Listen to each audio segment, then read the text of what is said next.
जय मसीह की सभी को। यशाया 10:27 में लिखा हुआ है कि उसका बोझ तुम्हारे कंधों पर से और उसका जुआ तुम्हारी गर्दन पर से हटा दिया जाएगा और अभिषेक के कारण उस जुए को तोड़ दिया जाएगा।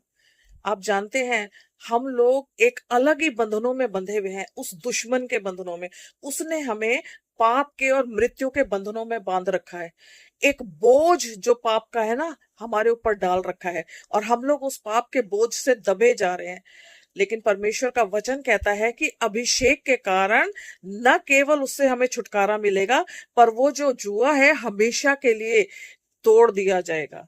और ये बात प्रभु यीशु मसीह के बारे में लिखी है कि जब प्रभु यीशु मसीह आएगा वही तो अभिषेक है, उसी का तो अभिषेक किया गया है।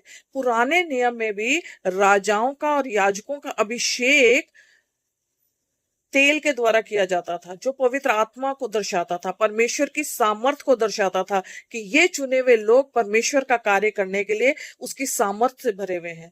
और प्रभु यीशु मसीह ने कहा लूका 4:18 में कि प्रभु का आत्मा मुझ पर है कि मैं कंगालों को सुसमाचार सुनाऊं और जो बंधनों में बंधे हुए हैं उन्हें मैं बंधनों से छुटकारा दिलाऊं, उन्हें बचा लूं उन बंधनों से।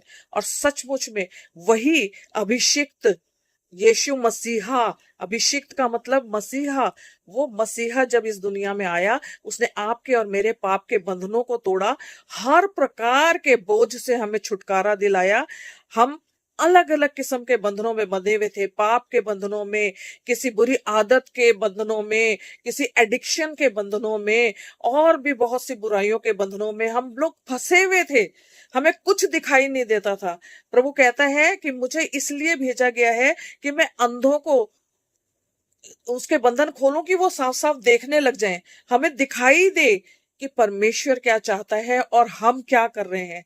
आज प्रभु यीशु मसीह, वो अभिषिक्त, वो मसीहा हमारी जिंदगी में जब आता है तो सारे बंधन टूट जाते हैं, हमेशा के लिए हम स्वतंत्र कर दिए जाते हैं, उस शैतान का जुआ तोड़ दिया जाता है और हमें स्वतंत्र करा लिया जाता है। अब हम स्वतंत्र हैं और स्वतंत्रता का जीवन जिएं, प्रभु के वचनों पर चलें, उसका आदर करें, उसकी महिमा करें, उसके साथ जीवन व्यतीत करें और फिर दोबारा किसी बंधनों में ना बंधे। प्रभु की यही इच्छा है।